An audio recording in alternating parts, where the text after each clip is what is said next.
출구 없는 극단 정치, 여기서 문을 열겠습니다. 구교영의 정치비상구 시작합니다. 안녕하십니까, 구교영입니다. 8월 15일 광복절 특별사면으로 조국 전 대표가 정계에 복귀했습니다. 오늘 토요 특별판에서는 조국혁신당의 혁신정책연구원장을 맡은 조국 전 대표와 함께 그간 밀린 이야기들 나눠보는 시간 갖도록 하겠습니다. 원장님 안녕하십니까? 예, 오랜만입니다. 예. 오늘 좀 이렇게 무거운 얘기로 좀 시작을 해야 될 것 같은데요. 네. 어제 이제 강미정 전 대변인이 기자회견을 하면서 당의 성비 문제에 대한 해결이 좀 미진했다, 이런 주장을 좀 하셨거든요. 좀 어떤 생각이신지 궁금합니다. 저도 강미정 대변인이 그 기자회견하는 거 보고 참 가슴이 아팠습니다. 울음도 흘리시고 목소리도 떨리셨는데 저도 조국혁신당 창당 주역의 한 사람으로서 또 전 대표로서 가슴이 아팠고 제가 SNS에 글도 썼습니다만은 저부터 일단 참 죄송하다 이런 말씀 드리고요. 저는 이제 그 성비위 사건이 발생했을 때 또 그 후로 그 옥중에 있었지 않습니까? 그렇습니다. 그래가지고 제가 당무에 일체의 당무에 이제 이래라 저래라 할 수 없는 처지였지만 석방되고 난 뒤에 바로 여러 일정이 잡혔어요. 근데 그 과정에 저라도 조금 빨리 이분을 만나서 소통했으면 어땠을까. 이제 한번 만나겠다는 약속은 했었습니다. 네. 제가 잡힌 일정 마치면 연락드리고 뵈야겠다라고 그분의 대리인에게 서로 소통을 했는데 제가 만남이 있기 전에 이런 일이 터져서 참 안타깝고 제가 현재는 이제 혁신정책연구원장이라는 그 당직을 갖고 있지 않습니까? 그런 당직이 무엇인가와 관계없이 과거 이제 있었던 일을 처리 과정에서 미흡한 점이 없었는지 좀 살펴보고 재발 대책을 마련하는데 저도 힘을 보태도록 할 것입니다. 네, 당이 앞으로 이제 공명정대하게 문제 해결을 하기를 저도 바라는 바이고요. 우리 시청자 여러분들이 오해하실까봐 한 말씀을 드리면은, 사실 우리 조국 원장님과의 인터뷰는 출감 이후에 정해진 일정이었기 때문에 오늘과 같은 돌발적인 상황에 대해서는 예비가 안 돼 있다는 점을 양지드리면서 오늘 방송 시작해 보도록 하겠습니다. 본격적으로 얘기를 해볼까 하는데요. 그 올해 2월에 조국의 함성이라는 책에 이어서 7월에는 조국의 공부라는 책도 출간을 하셨는데, 저 이런 생각 들었습니다. 책을 이렇게 쉽게 쓸 수 있는 방법이 도대체 무엇일까? 그건 아니고요. 네. 일단 조국의 함성은 제가 정치 활동을 하면서 써놓았던 것을 재정리해서 모은 것이기 때문에 어렵지 않았고요. 조국의 공부는 이제 제가 입감되고 난 뒤에 원래 저와 교분이 있던 정여울 작가와 계속 서신 교환을 했습니다. 아, 그렇군요. 이렇게 네. 꾸준히 서신 교환을 하면서 만드는 거였기 때문에 제가 뭐 책 만드는 게 쉬웠던 건 아니고, 네. 그런데 책을 만들면서 또 편지를 쓰고 또 받고 하면서 제 마음을 정리하고 또 제 과거를 돌아보고 그리고 미래를 구상하는 그런 계기가 됐던 거는 그 참 의미가 있었고요. 그래서 네. 제가 옥중 생활을 견디는데 큰 도움이 됐던 게 읽는 것과 쓰는 것이었다, 이렇게 말씀드릴 수 있습니다. 저희 경향TV 같은 경우에도 원장님의 그런 서신을 받아본 적이 있는데, 예. 제가 정말 놀란 게 글씨체가 너무 이렇게 정갈해가지고 이게 사실은 평소에 연습한다고 되는 것도 아니고 원래도 네. 정자로 이렇게 글 쓰는 걸 자주 하십니까? 원래 제 글씨가 원래 그렇습니다. 원래 그렇고 그 뭐 또박또박 이렇게 약간 붓글씨체 또는 펜 글씨체 비슷한 글씨체를 그러니까요. 갖고 네. 있고, 그러니까 제 성격의 반영이겠죠. 그래서 먼저 제 편지 이제 문답인데 서신 인터뷰 수록해 주시고 소개해 주셔서 감사드리고요. 저는 뭐 그 안에 있으니까 유튜브를 보지 못했지만 나중에 어떤 일이 여기서 있었다라는 걸 편지를 통해서 듣긴 들었습니다. 네, 감사했습니다. 고 네, 일단은 이제 출감하신 이후에 정치 일선에 복귀를 하셨는데 어떤 소회인지가 좀 궁금하거든요. 제가 이제 8개월 동안 그 정치 일선에서 벗어나 있었지 않습니까? 나와서 지금 하고 있는 건 본격적 정치 활동이보다는 예열 단계다라고 할 수 있을 것 같습니다. 일단은 사면 복권을 탄원해 주셨던 어르신들, 뭐 종교계 인사분들, 시민사회 원로분들께 하나하나 찾아뵙고 인사드리는 작업을 하고 있고, 그리고 전국에 있는 그 당원분들이 꼭 와달라는 게 있었습니다. 그렇군요. 그래서 그 약속을 지키는 과정에 있었고, 그리고 또 책을 냈기 때문에 출판사 입장에서도 제가 이제 사면 복권이 결정되자마자 나오면 꼭 몇 군데에서 북토크 또는 북콘서트를 해달라고 이제 약속을 제가 요청을 했고 제가 약속을 했기 때문에 그걸 지금 수행하고 있고요. 혁신정책연구원장은 당의 정책과 비전을 가다듬는 것이기 때문에 혁신정책연구원 사무실 제 방도 어제 정도 마련됐어요. 아, 어제예요? 네, 어제 마련돼서 네. 제가 어제 제 방에 가봤습니다. 그렇군요. 이제 본격적인 활동보다는 이제 좀 적응하는 단계다. 그 지난 한 2주는 각 어르신들 또 이렇게 당원들께 인사드리는 그 기간이었고 어제 혁신정책연구원에 뭐 출근이라 할까요? 해서 제 방에 가서 한번 앉아 보았습니다. 네, 많은 분들이 우리 원장님의 복귀를 응원하고 있는 풍경이었는데 궁금한 게 직접 만나면 그 사회 원로들이나 각계 인사들이 주로 어떤 말씀을 해주시는지 궁금하거든요. 원로분들께서 해주신 말씀이 이제 여러 뭐 약간 차이는 있습니다만 공통점은 고생했다 이런 얘기 뭐 당연히 하시고요. 그 다음에 이제 중요한 건 지금부터다. 저 개인 또 조국혁신당도 그러한데 창당을 하고 윤석열 탄핵 3년 너무 길다 이렇게 싸운 거 훌륭하게 잘했다 얘기를 하시고 그런데 지금 윤석열은 이미 이제 처벌이 됐고 처벌이 이제 완료되겠죠 진행 중입니다만은 지금부터 더 중요하다 윤석열이 없어지는 세상에서 대한민국을 어떻게 만들 것인가가 중요하기 때문에 초심 잃지 말고 열심히 하라 이런 취지로 격려 말씀 많이 해주셨습니다. 그런 와중에 여러 가지 표현을 이렇게 발화를 해주셨는데 저는 귀에 걸렸던 표현이 좌완 강속구 투수가 되겠다는 취지의 표현이 귀에 걸렸는데 그 표현이 내포하는 바는 어떤 겁니까? 제가 뭐 야구를 좋아하다 보니까 야구에 비유를 하게 된 겁니다. 그게 이제 조국혁신당의 미래에 대한 얘기인데 또 저 개인의 이제 미래에 대한 얘기입니다. 그 단어를 쓰게 된 계기는 제가 나와서 뭐 이렇게 움직이고 하니까 민주당의 여러 선배 또는 동료 의원님들이 빨리 합당을 하는 게 좋겠다라는 얘기를 많이 하세요. 네. 즉각적 합당을 하자 하는데 사실은 저에게 그런 요청을 하시는데 제가 합당을 결정할 권한이 일단 없지 않습니까? 모든 걸 그렇습니다. 떠나서 당대표도 아니고 뭐 당원의 한 사람인데 이제 그런 얘기를 하는 와중에 저는 조국혁신당의 독자적 역할이 있다고 저는 생각을 했습니다. 이재명 대통령께서 후보 시절에 그리고 민주당도 그 당시 그렇게 했는데 이재명 정부는 중도 보수 정당이라고 공언을 하셨습니다. 그렇습니다. 그래가지고 이제 저는 아주 현명한 대선 전략이라고 봅니다. 왜냐하면 중도층을 장악을 해야 되고 특히 국민의힘이 보수 정당이 아니라 극우화되고 있기 때문에 과거 국민의힘에 포획되어 있는 중도층까지 민주당이 가져가야 된다고 저는 생각합니다. 잘한 전략이라고 보는데 그러다 보니 전통적인 중도 진보 정당이 이제 초점을 맞춰왔던 영역이 비어 있게 된 거죠. 그래서 조국혁신당이 그 역할을 맡아야겠다라고 저는 생각을 했고요. 네. 그런 얘기를 많이 지금 주장하고 있습니다. 그러다 보니 저의 개인 역할도 이제 자완 투수라고 말씀드린 것은 민주당이라는 당 안에 또 민주당이라는 야구팀 안에 우완 투수가 많다, 훌륭한 투수가 많은데 자완 투수가 많이 안 보여서 제가 자완 투수 역할을 하겠다. 그래서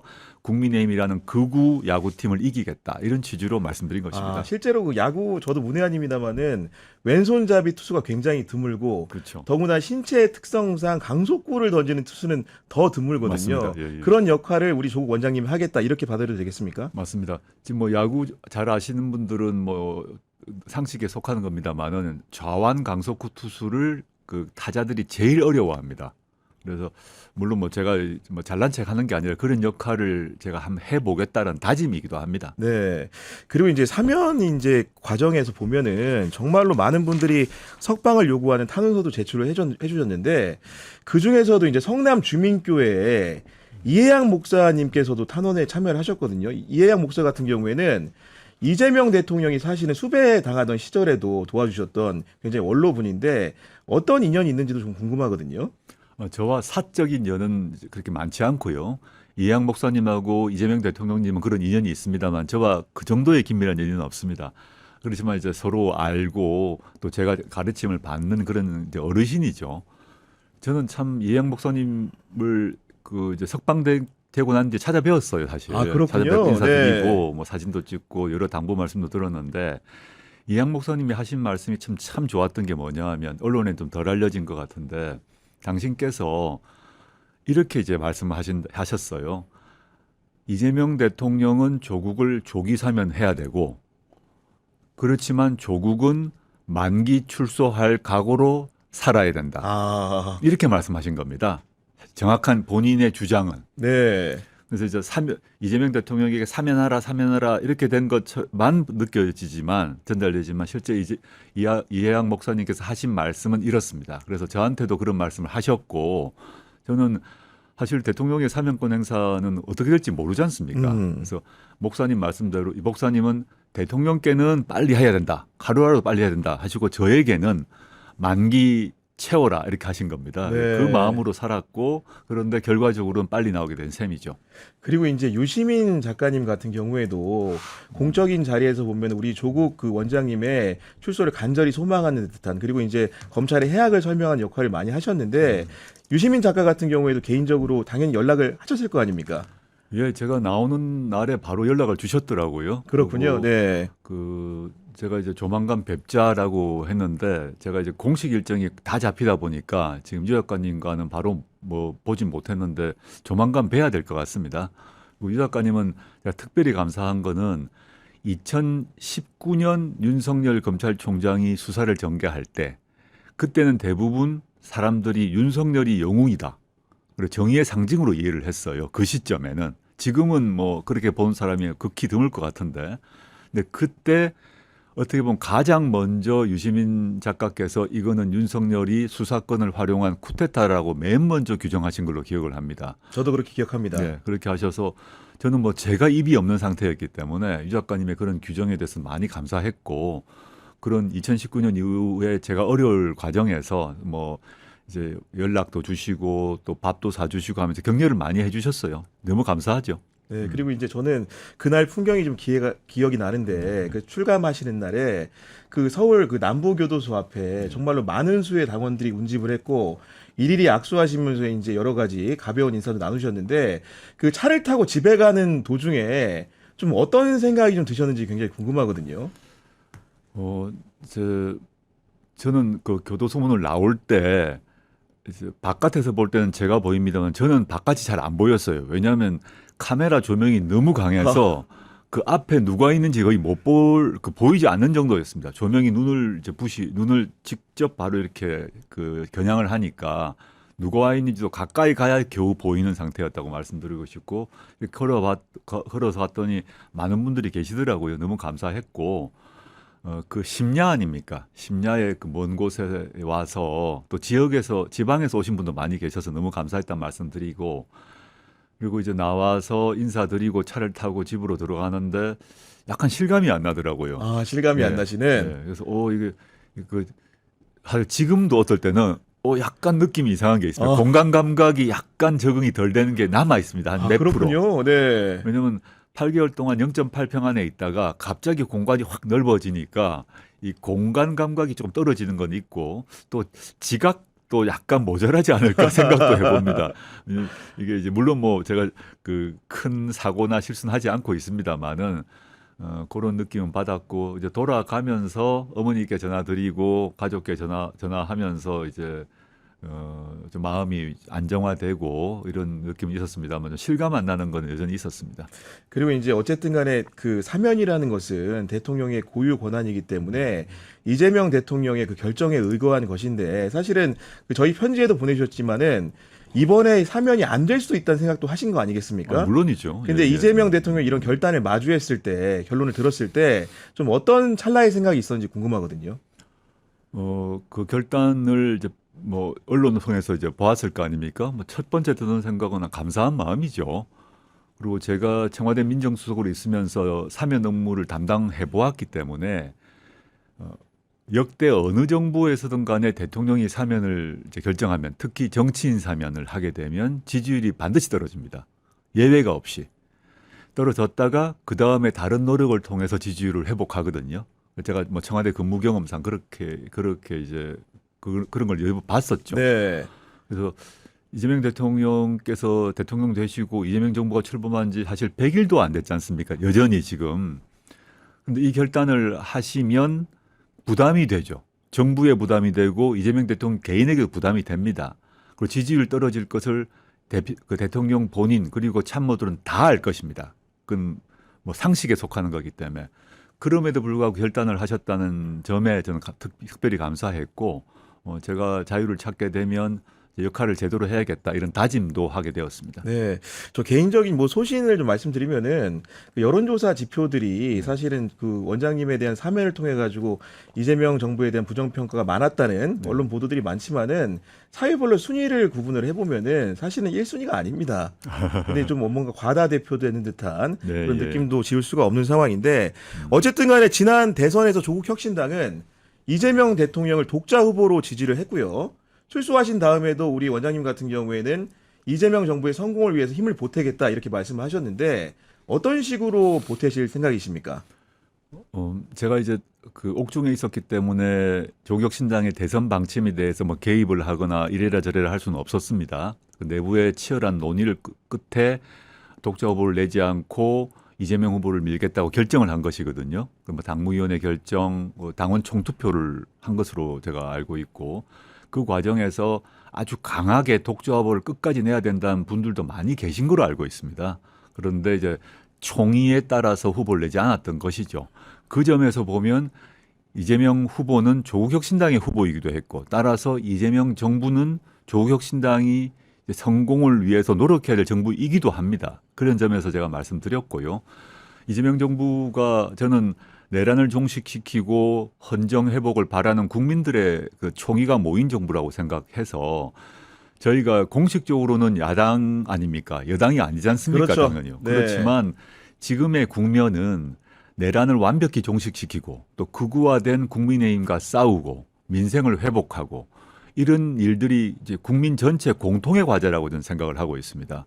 그걸 위해서 제가 뭐 누누이 반복합니다만은 이재명 정부가 성공을 해야 된다. 그리고 이재명 대통령도 성공한 대통령으로 역사에 남아야 된다. 그 점에서 이제 물론 의견차가 발생한 부분이 있을 것입니다. 정책적으로. 특히 조국혁신당과는 뭐 정치개혁이라거나 사회경제개혁 부분에서 민주당과 차이가 있는 건 사실입니다. 그렇지만 지금 시점에 매우 중요한 과제에선 힘을 합하고 대통령이 성공하시도록 도와드릴 생각입니다. 네. 그리고 이번 그 사면의 의미에 대해서 자기 규정도 해주셨지만은 검찰 독재 종식의 상징적 장면이라는 표현을 해주셨는데 시대적 정치적 의미 다시 한번 짚어주시면 좋겠습니다. 이번 사면에서 주로 언론에서는 조국 사면만 주로 부각된 건데 그 사면된 정치인들 찬찬히 보시면 윤석열 검찰 하에서 수사 기소되어 가지고 이제 유죄 판결 받은 사람들이 많이 있습니다. 당시 이제 표적 수사, 전방위적 표적 수사와 먼지떨이 수사의 희생자가 된 분들이 다 들어 있기 때문에 저만 보지 마시고 사면 명단에 오른 사람 전체를 보시면 대통령께서 이제 결단하신 이유가 보인다고 생각합니다. 윤석열 검찰에 의해서 그 수사 기소가 되고 유죄 판결이 그 시점에 났지만 그 당시 났지만 종합적 평가를 보았을 때 이거는 과도했다라는 판단을 하시고 헌법적 권한을 행사해서라도 사후적으로 이 유죄 판결을 교정해야겠다라는 판단을 하신 거라고 보고 있고요. 그게 이제 이번 사면 복권의 핵심적 의의라고 보고 즉 조국혁신당을 포함해서 많은 그 당시 이제 민주진보진영의 정치인 또 유권자들이 윤석열 정권을 검찰 독재 정권이라고 규정했지 않습니까? 그러면 군사 독재 정권이라고 규정하게 되면 군사 독재를 무너뜨리고 나면 군사 독재의 피해자들을 해결해 줘야 되는 것처럼 검찰 독재 정권을 종식시켰거든요. 그럼 검찰 독재란 거에 딴 게 아니라 수사 기소권을 가지고 억압했고 탄압했던 그런 현상들이 있었으면 그 현상들을 헌법적 권한으로 마무리하는 것. 그게 이번 사면 복권의 그런 핵심이라고 저는 보고 있습니다. 그렇다 보니까 이번 사면이 어떻게 보면은 검찰 개혁의 시발점이 되는 것이고 결국은 빠른 시일 안에 그 과실을 열매를 거둬야 되는 상황에 이르렀는데 현재 조국혁신당이 지향하는 검찰 개혁의 방향성 일단 총론에 대한 설명을 부탁드립니다. 그 총론은 뭐 지금 이미 국민적 공감대가 이루어졌습니다만은 수사와 기소의 분리라고 봅니다. 그거는 이제 문재인 정부 때부터 추진했던 것이고 문재인 대통령이 후보 시절에 대선 공약에도 들어 있었던 것입니다. 근데 그 당시는 수사와 기소의 분리를 궁극적 목표로 하면서도 단계적으로 가자라고 설정했습니다. 왜냐하면 당시 집권당인 민주당이 지금처럼 의석을 갖지 못하고 있었어요. 그래서 어쩔 수 없이 그 시점에 총선 전에는 수사권 조정을 하고 그다음에 총선에서 더 많은 의석을 얻으면 이제 기소로 간다. 이런 게 기본 2단계 전략을 갖고 있었다면 지금은 지난 4월 10일 총선을 통해서 민주당, 혁신당 그리고 다른 당을 포함하게 되면 뭐 얼마든지 법을 바꿀 수 있지 않습니까? 그렇죠. 그리고 거부권 행사도 이루어지지 않기 때문에 수사기소 분리를 하는 것이 OECD 수준의 민주국가에서 사법 체제를 이루는 것이고, 그리고 우리가 지금까지 경험했던 검찰권 오남용을 방지하는 가장 근본적인 제도적 장치라고 보고 있습니다. 네, 이어서 강로에 대한 의견을 좀 여쭈면은 중대범죄수사청은 행안부 산하로 가는 게 맞습니까? 법무부 산하로 가는 게 맞습니까? 이게 최근에 이제 행안 분야, 법무 분야를 가지고 많은 논쟁이 있었지 않습니까? 특히 집권 세력 내의 논쟁이 있었지 않습니까? 조국 혁신당은 그 이제 법안 검찰개혁 4법을 낼 때 그 시점에 법무부 소속을 제시를 했습니다. 근데 지금은 이제 행안부 쪽으로 가고 있는데, 이게 이제 그 선악의 문제가 아니라 저희가 법무부 안을 제시했던 것에 전제가 있습니다. 그건 네. 뭐냐 하면 법무부를 탈검찰화하고, 즉 법무부의 주요 국실장 간부들을 다 탈검찰화를 해야 된다. 검사가 아닌 사람으로 아닌 사람. 써야 된다. 예. 문재인 정부 같은 경우는 장관도 모두 비검사였지만 국실장의 절반 이상이 다 비검사였습니다. 그런 상태에서 중대범죄수사청을 법무부에 배치하자, 이렇게 되어 있었는데, 지금 여권에서 법무부가 아니라고 얘기하는 이유 중에 하나는 현재의 법무부는 차관 국실장들이 다 검사입니다. 검사죠. 그러니까 검사들이 지배하고 있는 법무부의 중수청을 넣으면 어떡하냐라고 해서 우려와 걱정이 나와서 행안부로 가는 것이고요. 저는 이제 행안부로 흘러간다고 봅니다. 현재의 법무부의 국실장들이 다 검사로 되어 있기 때문에 행안부로 갈 수밖에 없겠다 판단을 했고요. 그런데 또 주의할 거는 행안부로 가면 다 해결되느냐, 그건 아닙니다. 행안부 안에 이미 지금 경찰청이 있거든요. 그럼 중대범죄수사청을 넣게 되면 행안부 안에 거대한 두 개의 수사기관이 생깁니다. 그럼 이 두 개의 수사기관을 어떻게 통제할 것인가는 별도의 장치를 마련해야 된다. 이게 매우 중요하다 저는 생각하고 있습니다. 그리고 이어서 최근에 보면 보안 수사권에 관련된 부분이라든가 수사지휘권 행사 문제 가지고도 갑론을박이 이어지고 있는데 그 우리 원장님 생각은 좀 어떻습니까? 지금 수사지휘권을 검찰에서 부활하려고 하거든요. 지난번 문재인 정부의 검찰개혁을 통해서 수사지휘권을 폐지하고 경찰과 검사 관계는 협력 관계라고 규정을 했습니다. 대등한 관계인 거죠. 근데 지휘란 단어를 부활하게 되면 경찰에 대해서 검사가 지휘하는 거 아닙니까? 그럼 다시 검사가 상위기관이 됩니다. 그래서 수사지휘권이란 말은 곤란하다 생각하고요.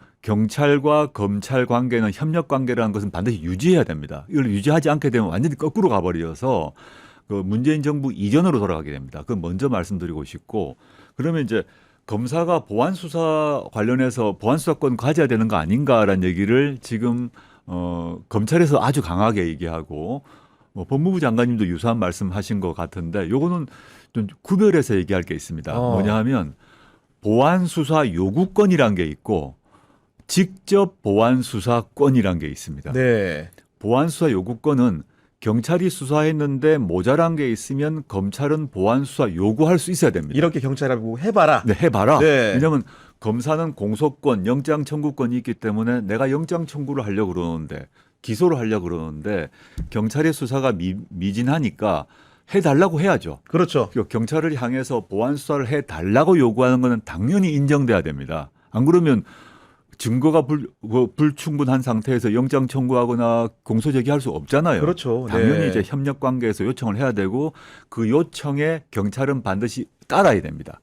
이거는 기본 전제고, 두 번째 지금 쟁점이 되는 거는 검사가 보안 수사를 직접 할 수 있냐의 문제입니다. 직접 수사의 문제. 네. 이 문제로 가서 이 두 개를 섞으면 안 된다. 보안 수사 요구권은 인정돼야 되고 보안 수사를 직접 할 수 있게 해야 되느냐. 요게 이제 문제가, 지금 이제 보안 수사를 전면적으로 인정하다는 주장이 나오고 있습니다. 검찰 내에서. 그러면 수사 기소 분리가 의미가 없어집니다. 그렇죠. 수사 개시를 해서 경찰이 수사를 하게 하되 보안 수사라는 이름으로 경찰이 해놓은 것과 관계없이 검사가 다시 맨 앞으로 갈 수 있거든요. 이거는 좀 곤란하다고 생각을 하고, 과거에 문재인 정부 때 수사권 조정안 또는 합의문, 또 그 뒤로 여러 당시 이제 문재인 정부 말입니다마는 뭐 국회의장 포함해서 합의문 등을 보게 되면 기본 정신이 있는데 보안 수사 직접 보안 수사권을 얘기합니다. 검사의 직접 보안 수사권 같은 경우는 매우 제한적으로 인정해야 된다. 이런 경우가 있습니다. 보안 수사를 요구해서 받는 것이 원칙인데 예를 들자면 공소시효가 임박했어요. 네. 내일 공소시효가 임박합니다. 그러면 기소를 못 합니다. 그러면 경찰에 요청을 했다가 돌아오면 공소시효가 끝나버려요. 끝나 있죠. 그런 경우는 검사가 직접 해야 됩니다. 그걸 막을 수는 없어요. 이런 식으로 몇 가지 이제 예외적 그 허용은 있을 수 있으나 네. 직접 보안 수사를 권을 전면적으로 인정하는 것은 수사 기소 분리가 다 무너지지 않습니까? 그래서 앞으로의 쟁점은 보안 수사 요건은 당연히 인정해야 되고 검사의 직접 보안 수사권은 어느 범위 내에서 인정할 것인가를 논의를 이제 해야 됩니다. 예외적으로 허용할 수 있는 범위에 네. 대해서. 네. 그러니까 0, 100이 아니라 요 어느 조건에서 허용해야 실제 검사의 공소 유지가 가능하고 처벌이 가능한가 이렇게 따져서 논의를 좀 생산적으로 했으면 좋겠다는 게 제 의견입니다. 제가 이게 질의응답을 하다 보니까 조국 원장의 형사소송법 특강을 듣는 느낌인데 추가로 하나 더 여쭈면은 그 사실은 그럼에도 불구하고 수사와 기소의 분리가 이루어짐에도 불구하고 검찰이 가진 막대한 권한이라고 할 수 있는 것은 영장 청구권을 독점하고 있고 피의자에 대해서 기소할지 불기소할지를 결정할 수 있기 때문에 이건 역시도 거대한 권력이다. 여기에 대해서도 견제 방안이 있어야 된다는 의견이 있습니다. 당연하죠. 예, 예. 너무 당연한 말씀이고요. 저는 제가 이제 문재인 정부 민정수석이 있으면서 문재인 대통령의 개헌안을 발의할 때 제가 책임자였는데 그때도 그랬습니다마는 지금 검사의 영장 청구권은 헌법에 기재되어 있습니다. 그래서 헌법이 바뀌지 않는 한 다른 기관이 즉 경찰이 영장 청구를 못 합니다. 근데 다른 나라는 검사도 경찰도 영장 청구를 할 수 있거든요. 근데 현행 헌법상 검사만 할 수 있게 돼 있기 때문에 문재인 대통령 개헌안에는 검사가 할 수 있다 하는 조항을 빼버렸어요. 그리고 조국혁신당 역시 창당 초기부터 주장을 했던 것인데 영장 청구권을 검사에게 독점시키는 건 곤란하다라는 입장을 계속 반복해 왔고요. 그건 이제 개헌 사안이고요. 두 번째 기소 독점 같은 경우는 지금 이제 뭐 어려운 말일 수 있습니다만은 수사 기소 분리를 하는데 기소권은 검사가 갖는다. 그건 뭐 당연한 것처럼 돼 있는데 네. 기소 독점이 이루어지고 있는 다른 나라를 보게 되면 기소권도 아주 큰 권한입니다. 그렇죠. 막강한 건 기소를 할 것인가 말 그렇습니다. 것인가. 네. 지금 뭐 윤석열 그 정권 하에서 검사가 보면 봐줄 사람은 기소를 아예 안 해버리잖아요. 김건희. 김건희 씨가 대표적이죠. 기소 안 해버리고 네. 어떤 경우는 무죄가 나더라도 기소를 해버리면 그 사람은 예컨대 김학의 사건, 울산시장 뭐 선거 개입 사건, 뭐 디스카버리 사건, 월성 원전 사건 기소를 해버리면 몇 년을 고생하고 난 뒤에 무죄 나도 이 사람은 고통을 받습니다. 그리고 뭐 이재명 대통령 사건도 마찬가지죠. 기소해버리면 나중에 무죄 나더라도 그때까지는 고통을 겪어야 되는데 예를 들어서 미국 같은 경우는 기소권을 검사가 독점합니다. 그런데 기소를 할 것인가 말 것인가에서 반드시 배심원이 선택하게 돼 있습니다. 우리 시민의 참여가 그렇죠. 전제되는. 우리가 통상 보는 거는 재판에서 유무죄를 시민이 즉 배심원이 결정합니다마는 미국 같은 경우 중대 범죄 경우에서는 기소 여부도 배심원이 이걸 기소 배심이라고 합니다. 그래서 기소 배심을 도입해야 된다는 것이 저의 의견입니다. 네, 그런 의견을 잘 들었고요. 어쨌든 간에 법무부 장관이 정성호 의원이 됐기 때문에 이 문제를 안 여쭤볼 수가 없는데 아까 이제 문재인 정부 때는 법무부의 탈검찰화를 굉장히 가속화했었고 이재명 정부는 일단 첫 인사긴 합니다만은 검사 출신들이 일부 중요한 자리에 중용을 한 바가 있는데 이번 그 검찰 인사에 대해서는 어떤 평가를 하고 계십니까? 지금 일단 뭐 정 장관님 같은 경우는 저의 대학 선배시기도 하고 사적으로 제가 존경하는 선배이기도 합니다. 그래서 저에 대해서 사면복권 관련해서 말씀도 이렇게 하신 걸로 알고 있어서 일단 감사한 말씀드리고요. 검찰 인사 같은 경우는 제가 이제 뭐 왈가왈부할 건 아닌데 저희가 조금 의문을 갖고 있는 것은 지금 이미 유죄 그 기소를 책임지고 수사하고 기소했던 검사인데 그 사람의 사건이 나중에 다 무죄가 난 사건들이 몇 개 있습니다. 알고 있습니다. 네. 뭐 김학의 사건 등등. 근데 그 무죄가 났으면 그 검사는 책임을 져야 됩니다. 그런데 반대로 오히려 영전을 한 경우가 있어서 이건 좀 다시 점검해 보셔야 되지 않나라는 그런 몇몇 검사가 있습니다. 네, 그런 사례들이 있다는 말씀이시고, 저는 개인적으로 그 검찰의 강력한 힘이라는 것은 그 사회적인 평균과 맞지 않는 검사의 직급에 있다는 생각도 하게 되는데, 이런 직급의 문제를 현실화시킬 수 있는 방안이라는 거는 부존재하는 겁니까? 아니 있죠. 당연히 있죠. 지금 검사가 이제 우리나라에서 검사의 직급을 판사와 비슷하게 만들어 뒀고 과거 우리 특히 권위주의 시대 같은 경우는 연수원 마치고 갓 발령받은 검사를 영감이라고 불렀어요. 그래서 영감이 되어 가지고 지역에 가게 되면 그 지역의 경찰서장보다 위에 있는 이런 현상이 벌어지고 자리에서도 상석에 앉는 이게 오랫동안 되어 오다 보니까 이제 검사의 이제 법적 지위 말고 사회적 지위가 높아지고 그러다 보니 발언권도 세지고 그래서 국회의원도 되고 이런 일이 발생했지 않습니까? 심지어 검찰 독재라는 현상까지 발생했는데 저는 검사의 직급을 좀 낮춰야 된다고 보고 있습니다.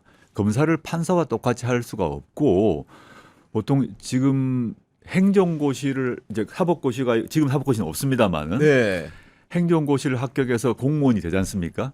그럼 그 정도 직급으로 맞추는 게 맞는 것이다. 5급 사무관 정도의 지위로 네, 맞추는 것이 맞습니다. 맞다. 네, 그게 네. 맞죠. 왜냐하면 그 물론 서로 경로가 다르고 전공은 다른데 행정고시를 합격한 사람은 5급 사무관인데 검사는 높아져야 된다는 이유가 좀 이해하기 좀 힘들거든요. 그러니까요. 네. 그런 부분에 대한 시정이 좀 필요할 것 같고, 그리고 더불어서 사실은 검찰 개혁의 핵심 중에 하나는 정관 예우의 문제가 아닐 수가 없는데, 이번에 통일교 한학자 총재가 초호화 변호인단을 꾸리면서 논란이 되기도 했었는데, 이 부분은 제도적 설계가 어려워서 논의가 좀 덜한 겁니까?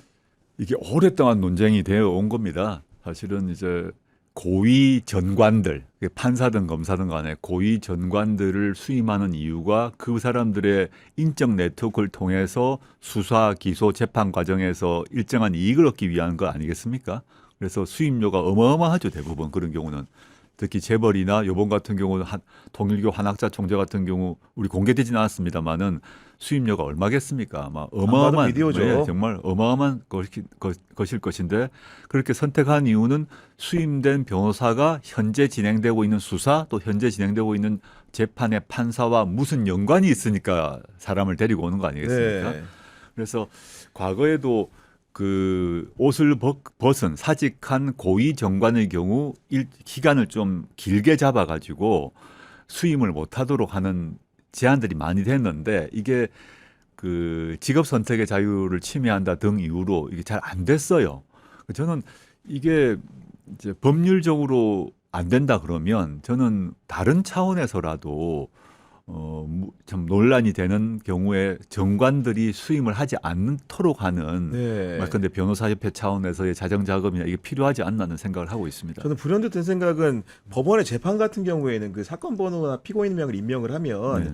변호사 선임 내역을 좀 알 수 있는데, 적어도 사회적 지도층의 사건 같은 경우에는 예를 들면 수사 변호사 입회하는 변호사의 실명제 같은 것들을 좀 해보면 어떨까, 네, 그건 이런 생각도 들거든요. 저는 필요하다고 봅니다. 네. 그 수사 단계에서 특히 이제 수사 단계에서는 검찰 전관이 들어가거든요. 그렇죠. 그 경우는 언론에 잘 안 알려져 있는데 검사 출신 수사 전관이 하는 여러 역할 중 특히 이제 아주 수임료를 많이 받은 경우 유죄를 무죄로, 무죄를 유죄로 바꾸긴 힘듭니다. 그 대신 기소할 때 이제 약한 걸로 기소하게 하거나 구형할 때 구형량을 낮추거나 또는 수사나 기소를 할 때 강도를 약하게 하는 이런 역할을 하는 것으로 보거든요.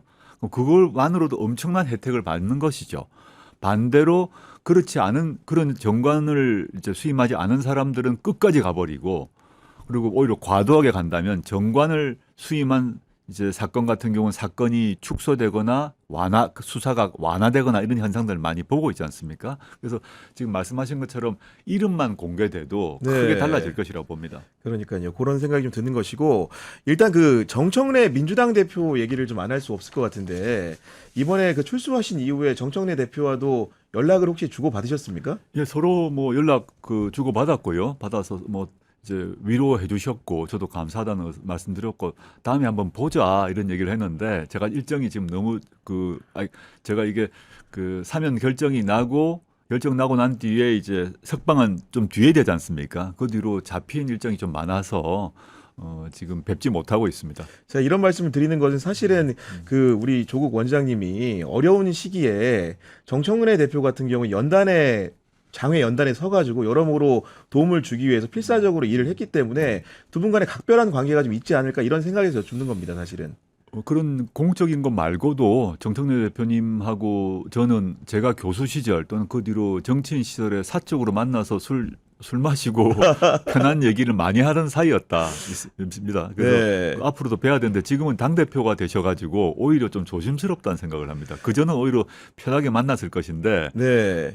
지금 만남을 가지게 되면 또 언론에서 또 불필요한 오해를 할 것 같아서 오히려 제가 좀 조심스럽습니다. 아니 그럼에도 불구하고 이제 어떤 부분이냐면 결국은 검찰 개혁을 입법을 통해서 매듭 짓기 위해서는 그 민주당이라는 세력의 결정도 중요하지만 그 일을 또 몸소 체험하셨던 우리 조국 원장님이 이끄는 조국 혁신당의 기여도 필요하기 때문에 두 분의 만남을 그런 측면에서 기대하시는 분들도 솔직히 없지 않거든요. 아, 예. 네. 저는 뭐 제가 지금 현재 당대표가 아니지 않습니까? 여전히. 제가 지금 혁신정책연구원만 맡고 있고 정책과 비전 개발이 제 업무이지 당대표는 지금 따로 계신 거 아닙니까? 네. 그래서 만약에 제가 이제 뭐 전당대회를 통해서 당대표로 선출이 된다면 그때는 이제 공개적으로 만날 수가 있죠. 근데 지금 만나면 좀 불필요한 오해가 있을 것 같습니다. 그러니까 아마 예. 정치적인 해석을 불러올 수 네, 있는 예, 부분들이 예. 좀 있을 것 같은데 일단 정청래 대표는 외견적으로는 내란 세력과는 악수하지 않겠다.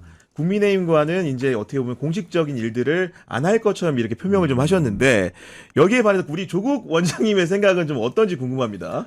뭐 정청래 대표님은 실제 뭐 악수를 안 하겠다 이런 취지는 아니고 강한 뭐 메시지를 내보신다고 네. 일부러 그러신 것 같고 여당과 만나시겠죠 당연히. 저도 제가 이제 당대표로 복귀를 하고 공식적 직함을 갖게 되면 인사를 다 할 수밖에 없고 악수해야죠.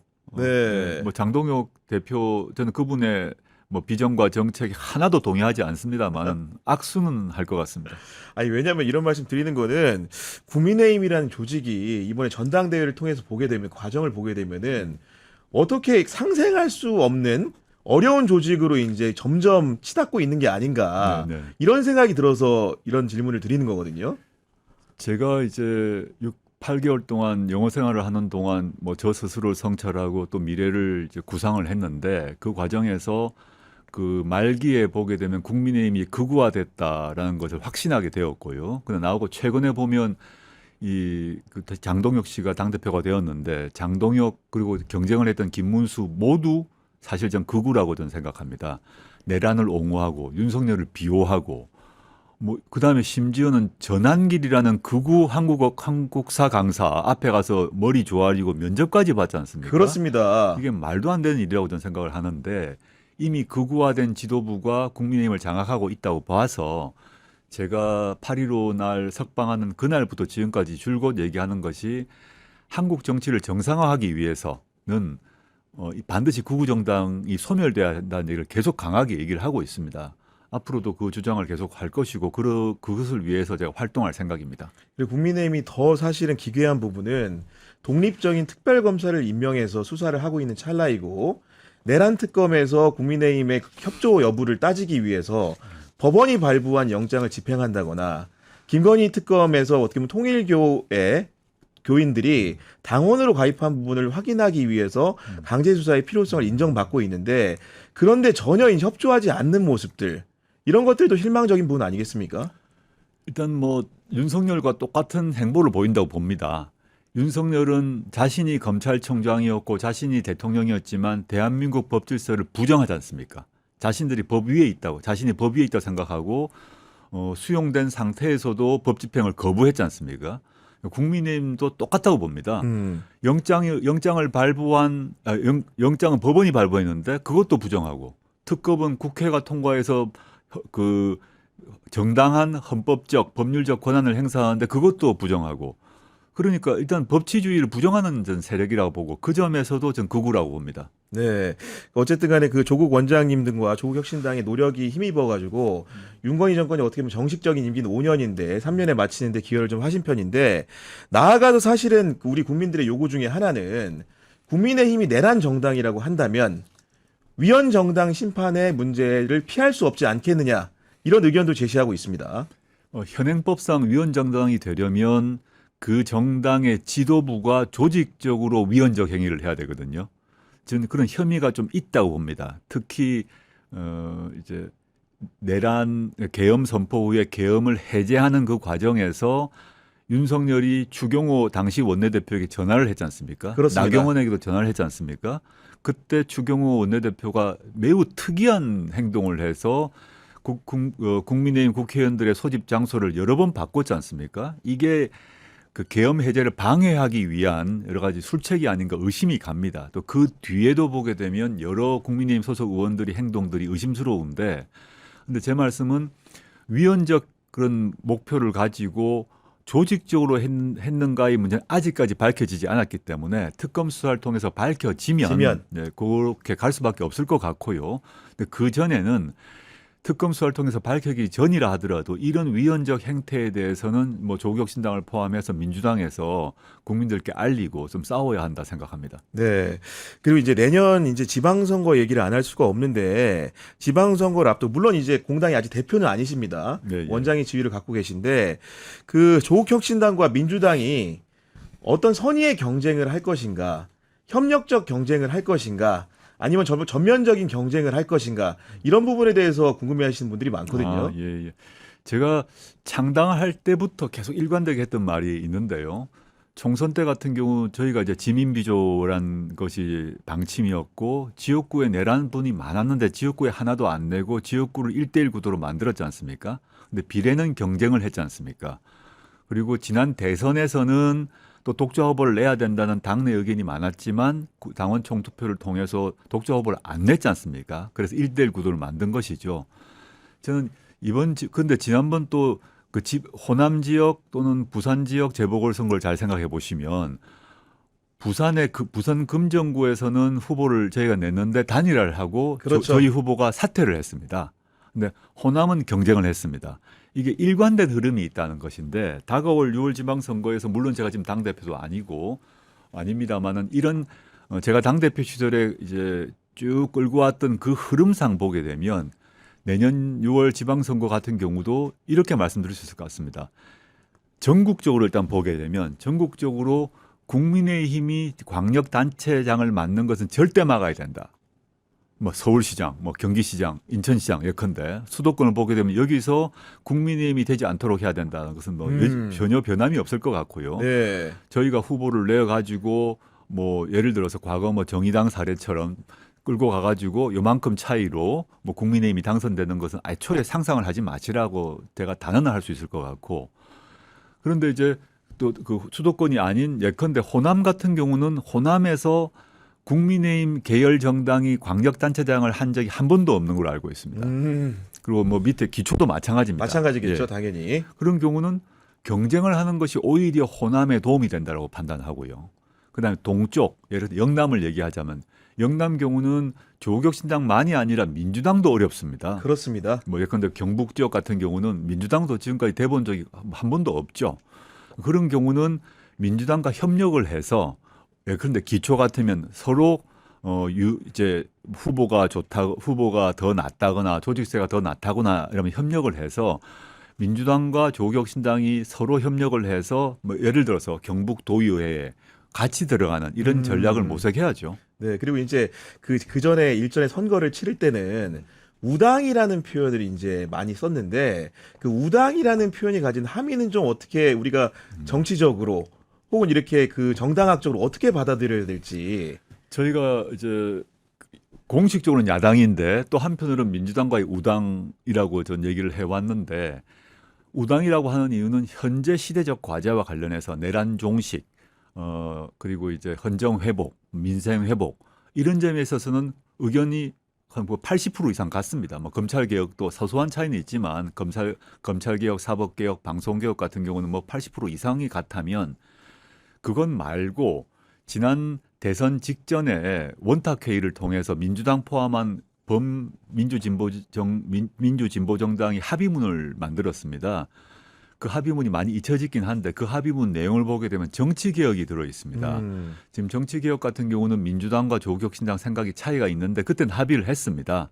이게 이제 원내 교섭단체의 요건 완화만 얘기하는 분인데 그게 아니라 여러 정치 가지가 개혁은 있죠. 그중 네. 그 하나에 불과하고 지금 저는 우리나라 정치가 보다 더 민주화되고 선진화되려면 작은 정당들이 더 많이 국회에 들어가야 된다 봅니다. 조국혁신당은 작은 정당 중에는 큰 정당입니다. 근데 더 작은 정당이 들어가야 된다고 봅니다. 뭐 녹색 문제, 환경 문제를 전담으로 하는 정당, 또 기후 환경을 전문으로 한 정당들이 들어가려면 현재 선거구제 내에서는 불가능합니다. 그래서 정치 개혁을 통해서 그래도 정치 개혁을 하더라도 거대 정당이 중심이 되겠지만 저는 더 많은 작은 정당이 들어가야 된다고 보거든요.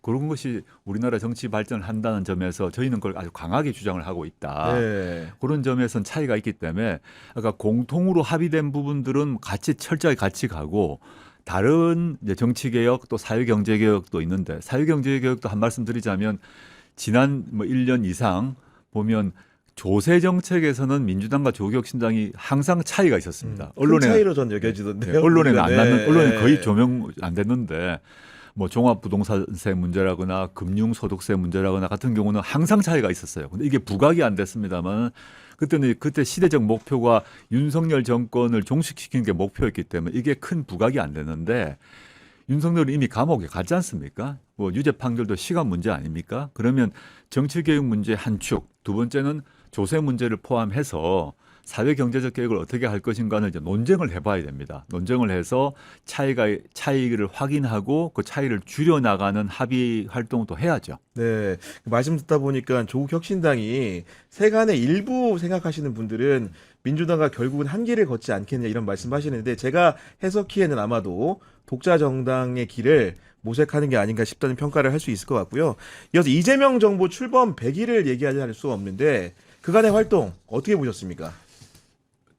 인수위 없는 정부였지 않습니까? 저도 이제 문재인 정부 청와대 들어갔을 때 인수위가 없었습니다. 그래서 인수위 없을 때 그 정부가 얼마나 힘든지를 제가 잘 알고 있습니다.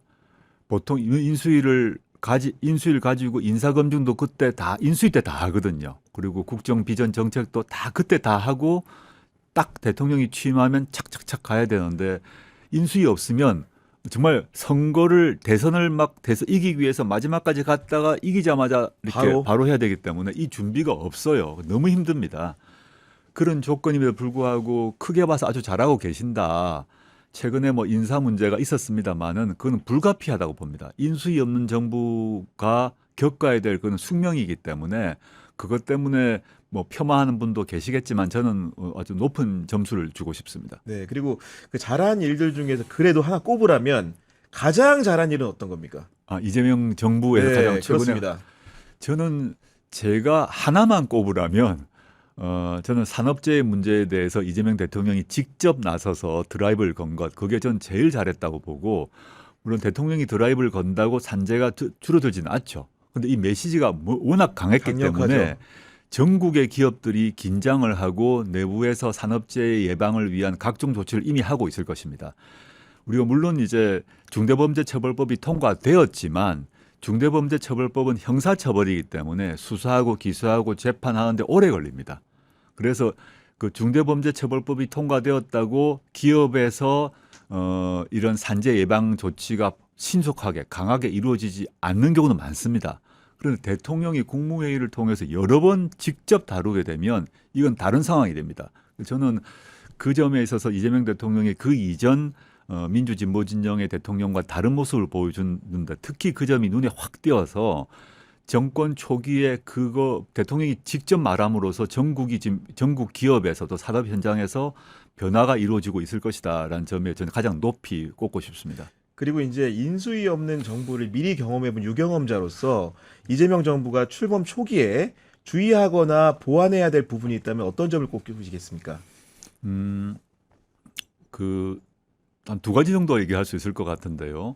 저도 인수위 없는 청와대에 있었지 않습니까? 그 자리를 잡는데 시간이 걸리는데 지금 보면 대통령께서 전력 투구를 하고 계신데 5년입니다. 5년을 가셔야 되는데 대통령 개인으로 절대 5년 못 갑니다. 몸이 힘들어서 안 되죠. 네. 그러면 그 대통령실의 조직이 잘 받쳐줘야 됩니다. 대통령에게 모든 걸 넘기면 안 됩니다. 실장, 그 국장 실장이나 수석들, 비서관들 모두가 자신들이 처리해야 될 영역이 있는데 그걸 대통령이 넘겨서는 안 된다. 그게 이제 그런 제도화, 체계화가 좀 필요하다고 보이고, 두 번째, 최근에 이제 검찰개혁 관련해서 대통령실과 국정기획위원회와 법무부와 민주당이 의견이 달라버린 게 확인되었고, 그 결국 대통령이 나서서 내가 사회 보겠다는 말씀까지 해버렸어요. 저는 그 말씀, 대통령께서 그 말씀 하는 것도 싶었는데, 대통령이 사회를 보면 안 됩니다. 그런 일은 발생하면 안 되는 겁니다. 그런 일이 발생하기 전에 이제 뭐 대통령실, 법무부, 집권당이 고위당정청을 통해서 의견 조율 다 하고 합의문을 미리 만들어야 되는데 이건 먼저 터져버린 것 같아서 요거 조금 아쉬운 점은 있는데 향후 다른 뭐 경제 정책에도 그런 일이 있을 수 있지 그렇죠. 않습니까? 네. 경제 정책 관련해서 당과 청와대, 대통령실이 의견 차이가 있을 수 있어요. 그렇습니다. 근데 이거를 그 이견이 전면적으로 드러나게 하는 것은 아닌 것 같고 사전 조율을 다 해서 합의를 만드는 것을 물밑에서 하는 작업을 먼저 해야 된다. 안 그렇게 되면 모든 부담이 대통령에게 갑니다. 그래서 저는 대통령 보좌 차원에서 좀 그런 대통령에게 부담이 가지 않도록 당과 대통령실과 정부가 사전 조율 작업을 더 좀 철저히 해주시면 좋겠다 이런 바람이 있습니다. 네. 그리고 최근에 그 문재인 전 대통령을 뵈러 경남 양산의 평산마을을 다녀오셨는데 그 어떤 대화가 오갔는지도 궁금하거든요. 문 대통령 뵌 거는 뭐 특별한 공적인 의미보다도 문재인 이번에 전하 또 백운호 비서관, 최강욱 비서관이 모두 사면 복권을 그러니까요. 받았지 않습니까? 네. 그래서 사면 복권된 사람들이 이제 일종의 전직 상사 아닙니까?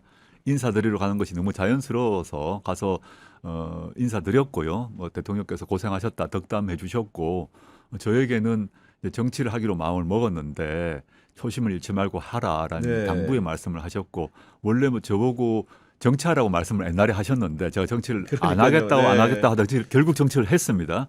정치를 하게 됐는데 창당 초심을 가지고 밀고 나가고 앞으로 어려움이 많을 거다. 특히 작은 정당 대표이기 때문에 어려움이 많을 것이나 초심 잃지 말고 꾸준히 뚜벅뚜벅 걸어가라 이런 취지의 말씀을 해주셨습니다. 저도 그 초심의 표현을 보고서 네. 여러 생각이 들었는데 왜냐하면 사실은 교수로서 생활을 해오시다가 어떻게 보면 공직에 가실 때도 사실 어려운 결정이었고 공직의 초심이라는 게 존재할 것이고 또 이제 민정수석과 법무장관이라는 험난한 길을 지나가지고 나중에 조국 정치단을 창당할 때 또 정치의 초심이 있을 것인데 예. 그때 초심이 좀 어떻게 그 결심을 하게 했는지 달랐는지 그런 부분이 궁금하더라고요. 네. 일단 대통령께서 하신 초심은 제가 정치인이 되겠다고 결심한 그 초심입니다. 제가 사실은 많은 고민 끝에 19년 이후로 많은 고민 끝에 정말 이를 악물고 결심을 하고 정치에 뛰어들고 창당을 한 거 아니겠습니까? 그 과정을 이제 지켜보셨을 테니까 그 말씀을 해주셨고요. 그리고 문 대통령께서 길 없는 길을 앞으로 걸어가야 된다 말씀도 하셨습니다. 그게 저는 이제 사실 길 없는 길이란 표현은 제가 그 정치 참여 결정하기 전에 제 책에서 쓴 네. 말인데 대통령께서 이걸 읽어보셨구나라는 생각이 들었습니다. 제 책을 다 보셨구나. 이제 창당 때도 그렇고 지금도 그렇습니다만 제가 지금 당에 복귀를 했지만 아직까지 혁신정책연구원장이지 국회의원이 아닙니다. 당대표도 아니기 때문에 정말 새롭게 시작을 해야 되고 저도 새로운 또 길을 만들어야겠구나 이런 초심이고요. 그다음에 이제 그 사회자께서 말씀하셨던 저의 초심과 관련해 보게 되면 매번 시기마다 달라졌던 것 같습니다. 학자 때는 제가 평생 학자로 산다 그러니까요. 라고 그런 초심으로 평생 살았는데 이제 바뀌어가지고 2017년에 이제 대통령실에 들어갔지 않습니까?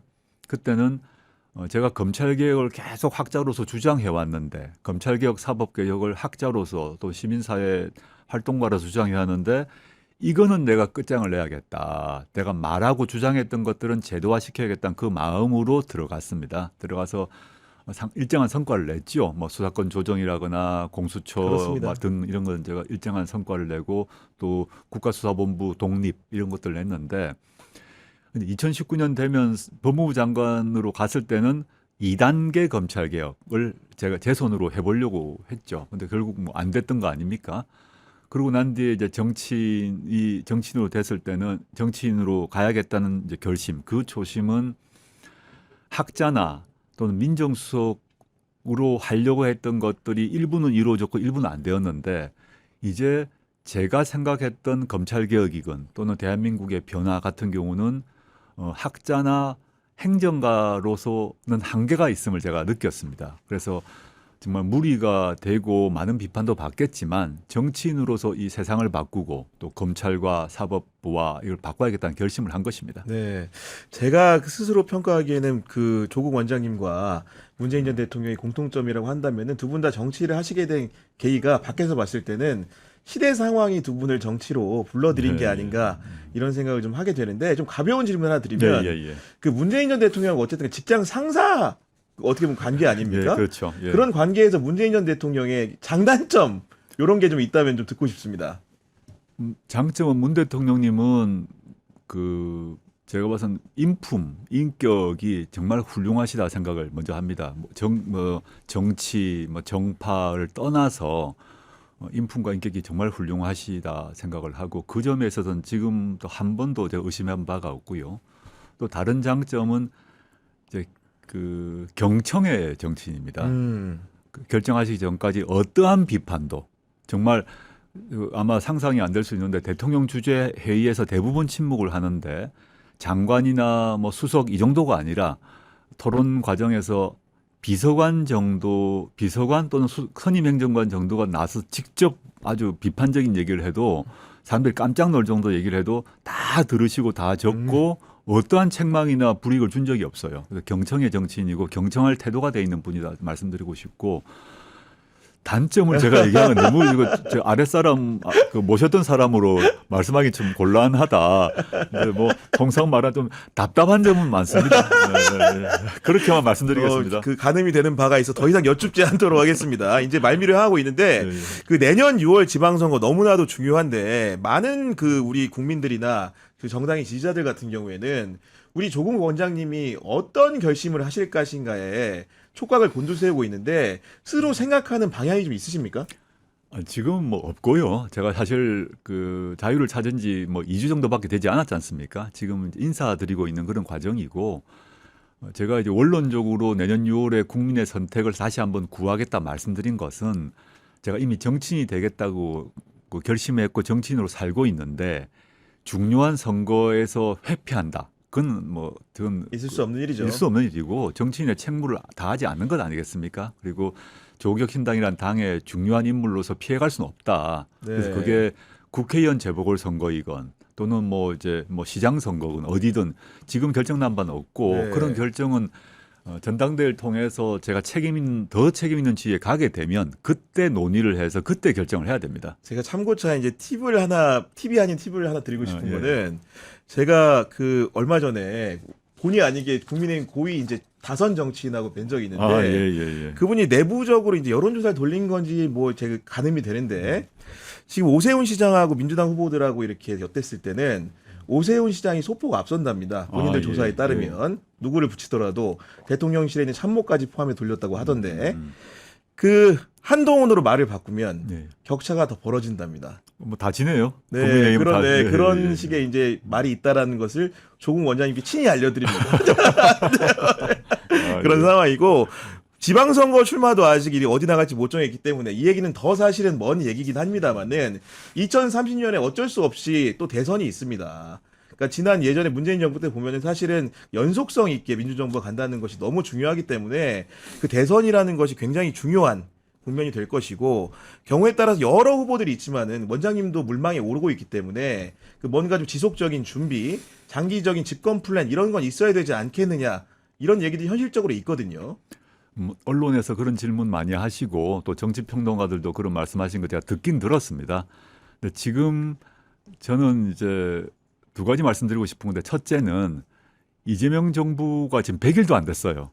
근데 30년 대선을 얘기하는 것은 모든 걸 떠나서 이건 예의가 아니다 그렇죠? 생각을 합니다. 이재명 대통령 다음 주자를 얘기하는 것이 예의가 아니라고 저는 생각을 하고요. 그 이전에 이제 지금 대선 주자라고 거론되는 분들이 계실 것인데 이재명 정부의 성공을 위해서 힘을 합해서 노력해야 될 시기라는 걸 먼저 강조하고 싶고 또 저는 사실 제가 국회의원 선수로는 초선 아닙니까? 그렇죠. 그것도 뭐 얼마 네. 하지도 못했지 않습니까? 그리고 작은 정당의 뭐 중심 인물이긴 한데 아직까지는 국민으로부터 그런 선택을 받기 위한 아직까지 그런 경륜이나 이런 게 없는 상태라서 지금부터 열심히 더 노력을 해야 되는 그런 상황입니다. 네, 알겠습니다. 오늘 토요일 특별판에서는 조국 원장님과 조국 혁신당의 활동 방향을 중심으로 해서 이야기 나눠봤습니다. 끝으로 조국 원장님의 복귀를 기다렸던 분들을 위해서 마지막 한 말씀 부탁드립니다. 예, 안녕하십니까. 조국혁신당 혁신정책연구원장 조국입니다. 마침 오늘 이 인터뷰를 하기 전날에 우리 그 당내 성비 사건 문제 기자회견이 있어서 마음이 참 무겁습니다. 제가 이제 당대표도 아니고 국회의원도 아닙니다만은 당원의 한 사람으로서 가슴이 아프고 앞으로 이런 문제가 발생하지 않도록 그리고 과거의 공식 절차에 따라 이루어진 조치에 부족함이 없는지 한번 살펴보겠습니다. 그거 먼저 말씀드리고 싶고 그 다음에는 제가 이제 그 이재명 대통령의 헌법적 결단으로 자유를 찾았는데 향후 제가 어떤 정치를 할 것인가에 대해서 지난 한 8개월간 영어 생활 중에 많은 고민을 했습니다. 그래서 이제 내란 종식이라거나 사법개혁, 검찰개혁, 방송개혁 같은 경우는 민주당과 힘을 합해서 끝까지 가야 될 것 같고 근데 민주당이 좀 머뭇거리거나 좀 조심스러워하거나 또 반대하는 그런 영역의 개혁이 있습니다. 전 대표적으로 정치개혁과 사회경제개혁이라고 보는데 그 점에서는 조국혁신당만의 비전, 정책을 내세우고 민주당과 같이 논의하고 논쟁하고 또 합의하는 이런 길을 걸어가겠습니다. 감사합니다. 네, 지금까지 조국 원장님과 함께했습니다. 국영의 정치비상구는 내일 오후 4시에 인물비상구로 돌아옵니다. 탐구대상 인물은 윤건희 정부의 매관매직 관여자들이니까요. 여러분들의 많은 관심 부탁드립니다. 오늘도 긴 시간 시청해 주셔서 감사합니다.